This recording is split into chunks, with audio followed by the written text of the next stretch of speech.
got Lebron in this first half. Byron Scott encapsulates how Kobe Bryant made All-Star Game better. Even though the All-Star Game wrapped up a week ago, the discourse around it continues to this day. Former Lakers head coach Byron Scott claims he hasn't watched the NBA's yearly spectacle since Kobe Bryant's passing, and judging by the reactions to every subsequent edition, he feels he made the right choice.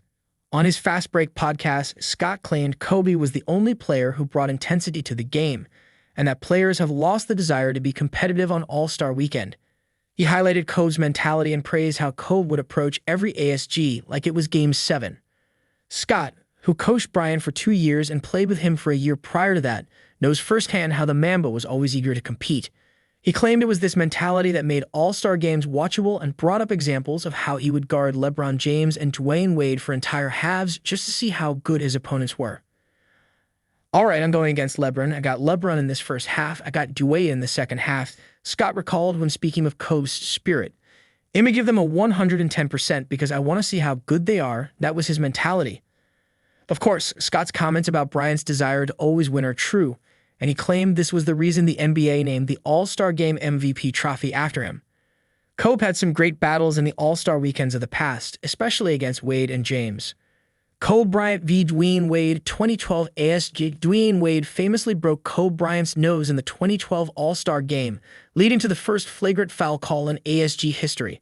Of course, Kobe, being the competitor he was, didn't take it too seriously at the moment, but saved the incident in his mind. As Wade recalled to Kevin Garnett a couple of years ago, Bryant told him he loved it when his nose broke. Sounds like a very Kobe thing to do, but that wasn't the end of the story. 3 games after the All-Star break, the Heat traveled to LA and Wade was matched up with Kobe again. "I'll see you in a couple days, young fella," is what Bryant said to Wade after the festivities ended. "And he gave it to me too, boy," Wade recalled. He did indeed give it to Wade, as Kobe finished that night with 30 points on 14 of 23 shooting in a 93-83 Lakers victory. Kobe v. LeBron 2011 ASG. Bryant didn't spare Wade's running mate LeBron James either. In the 2011 ASG, Bryant and James went at it in a historic battle. Though the West emerged victorious 148-143, that game is remembered more for their duel. Bryant, in typical Mamba fashion, notched up an astounding 37 points in 29 minutes.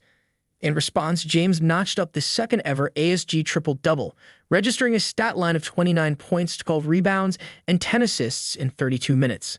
Not only did Kobe lead the West to a win, but he also received his 4th and final All-Star Game MVP. Maybe Scott's words on Kobe being the only reason the ASG was watchable are true. After all, with 4 MVPs in the games, it's a hard point to argue.